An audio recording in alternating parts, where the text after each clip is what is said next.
In our video today, we will be talking about 10 questions that you as a tenant should ask during your rental viewing.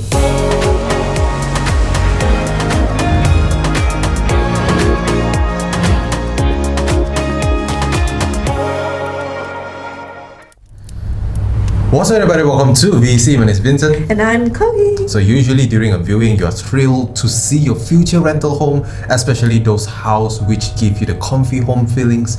Regardless of how excited you are, there are always necessary questions that you should ask before deciding to rent the property. Yep, so we do come across a lot of our fellow tenants asking us like, what should I ask during the viewing, yeah? Or maybe that we help them ask the questions, then after that they say, oh yeah, thanks for helping me ask that, I forgot to ask that. Or maybe you had to ask that question?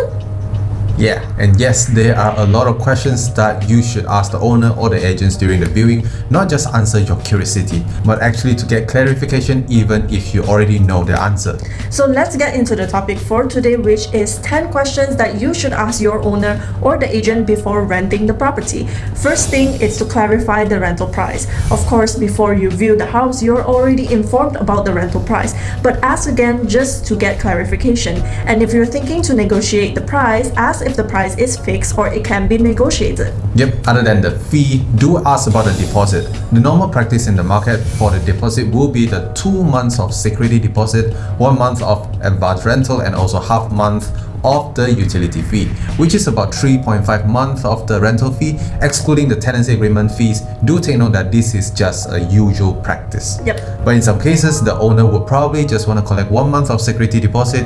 It just depends. Yep. In some other cases, you would also have to pay for other deposits on the access cards, or maybe parking access card, or maybe deposit for a car park. We don't know, as this is different from case to case. Yep. In addition, always ask for what you are in charge of. Some landlords include the utility fees such as the water and electricity bill in a monthly rental fee, which some others don't do that. Let's just say your property that you're looking for is a studio apartment for 1,500 per month. Does that 1,500 include the electricity, the water, or maybe internet or any other utilities? Make sure to ask, because you don't want to end up with a big sum of unpaid fee in the end of your agreement, especially the maintenance fee. Yep, not to forget, remember to clarify on your payment methods. The best way would be make an online payments, as there would be a black and white proof of receipts and statements just in case. Next, a personal favorite question that we like to ask is, how long is it vacant? You're now probably wondering, why is this question necessary? For us, it is important to know the condition of the unit. If it has been vacant for 1 year, why wasn't it rented out yet? With this question, you also get to know the last service done to the unit, for example, air conditioner or any other services needed for the property. We usually do like to ask who was the previous tenant to and why did they move out. Is it because of leaking issues or personal issues, so you could understand more on the unit itself before actually moving in. Yep, now we're all scared of water leakage issue, right? Regardless it's your own property or your rental property. So ask about if you don't want to sign a 1-year agreement, then just notice that there is a water leakage issue. Not that it can't be fixed, but it will be a little bit troublesome to do so on and off, especially in a high rise, since the contractor have to come check whether the leakage is from your unit or maybe your neighbors right above. The process is just a bit annoying when you have to get approval by the management to get it fixed, or maybe ask a neighbor about it, since there are leakage issue causing the unit to be leaking as well. So remember to ask about that as well. Yep, so the fourth thing that you should ask during your rental viewing is about the furnishing. Sometimes you wouldn't know that the owner lived here before and they haven't finished moving the furnitures yet. So one day you go and view the property, right? You thought it's like fully furnished, ended up when you move in, it's actually partially furnished. So what we always like to ask is that what we see, what we get? Yep, regardless the answer being yes or no, you are prepared and well noted about the furnishing to prepare for your move, especially on your budget. Here you could also ask questions like, can I decorate the house? Are there any restrictions if I repaint the house, or does it have to be the same color, or I cannot do these things at all? This is because some owners are just very particular with it. Even if you're repainting it with the same color as before, they still say no. Number 5, what you should ask about is about the electronics. Hello, are you still working? Yes and no. Yep, so during your rental viewing, especially when you're viewing a fully furnished property, take note that the items that they provide you with is usually listed down in an inventory list. For example, let's say a standing fan, a microwave, a fridge, and many more items. So remember to check with the owner or the agent if the appliances are working or not, because you don't want to end up moving in the house, then only notice that the oven is not working. Even worse, suddenly the owner blames you for breaking her oven. Yeah, we don't want that. Another side note to take note of is what's the procedure for the maintenance issue. Maybe it's a leaking issue or a wall crack. This is what the owner should be paying for. But maybe if it's a light bulb is not working, then you could probably just fix it yourself. Sometimes you could tell the owner is an experienced owner or not if they answer your question quickly. On the other hand, if the owner doesn't really know what to say to you, then it's probably their first time with a tenant or they haven't met any such problem before. Yet. The next point would be knowing who are your neighbors. Although your landlord or the agent might not know who's your neighbors, but it's still a good idea to ask if they have any ideas on who your neighbors are. Not just the neighbor from the same floor or next door, but who lives in the same property development with you. Are there mostly young outgoing students who might be noisy regardless day or night? Or are they mostly families, young or elderly? Or maybe they are expats. Do you feel they'll be okay to live with? Yep, it's definitely key to understand how or who are your neighbors. You want a good night's sleep after a long day of work instead of hearing your next door partying all day long, right? Yeah, which then leads to the next point, which is how is the management of the property? This question is specifically for strata properties that have a management team. Do they do their jobs? Like, how well is the security here? Do outsiders have to register and get permission to come in, or they can just come in any time of the day? Yep, question like often do you see the management team clean the pool or polish the floor? This is very, very important as this will determine whether the rent you are paying is worthy.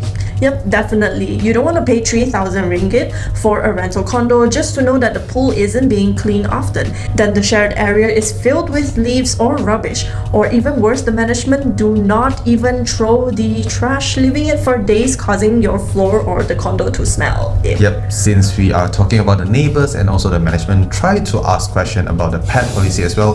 This doesn't just apply to you yourself if you have any pets, but you ask about this just so you don't hear any husky trying to talk to the owner in the middle of the night or day. Sometimes it's very, very noisy. Usually if a small pets that are okay, then it shouldn't be too big of a problem. But if a pet policy somewhat allows a bigger pet, then you should probably take note of that into your consideration of renting a property. Yeah, legit. So let's say the owner or the agent says that the management does not allow pets, but what if you encounter pets? Are you able to let the management know? If yes, then this question also works the same way if you did not understand the pet policy and one day you brought your little poodle for a walk. Suddenly you receive a complaint from the management. Well, yeah, it's your question to ask. The second last question will be how long is the move-in period? Many tenants tend to miss out this question as they didn't know they could ask for a move-in period, but logically thinking if you're still moving in for your furniture, it's not ready to live in yet, would it be fair for you to start paying the rental? Probably not unless it's a fully furnished property, you can just bring your luggage and move in directly. Yep, so for us as property agents, we usually do request this move-in period for our clients just so it's easier for them, whether it is a 3 days or 4 days move-in period or maybe just 2 days on the weekend, it depends. But this is definitely a question that we would recommend our clients to ask. Yep, here we are in the end of this topic. The last question will be asking, is there anything that I should know before I move in into this property? Now the question is very general, but sometimes property do have history. We will never know if the previous tenant was an elderly who passed away here, or maybe something happened that caused the previous tenant to move away. Yeah, so we did hear some stories regarding on properties that does not feel very lively, as there was something there and then the tenant feels like he or she was being followed or watched even in the house. Yep. So when they went to ask the owner, what the owner said was shocking to them. The owner said that he heard from the previous tenant that he felt that something was there, so they moved out. Yeah, then the current tenant asked the owner, why didn't you tell us about this? The owner then replied, well, you didn't ask, so I didn't say anything about it. I mean, it doesn't make sense for somebody to ask, hey, did someone die in the house? I know, right? But it's important to ask this question as well.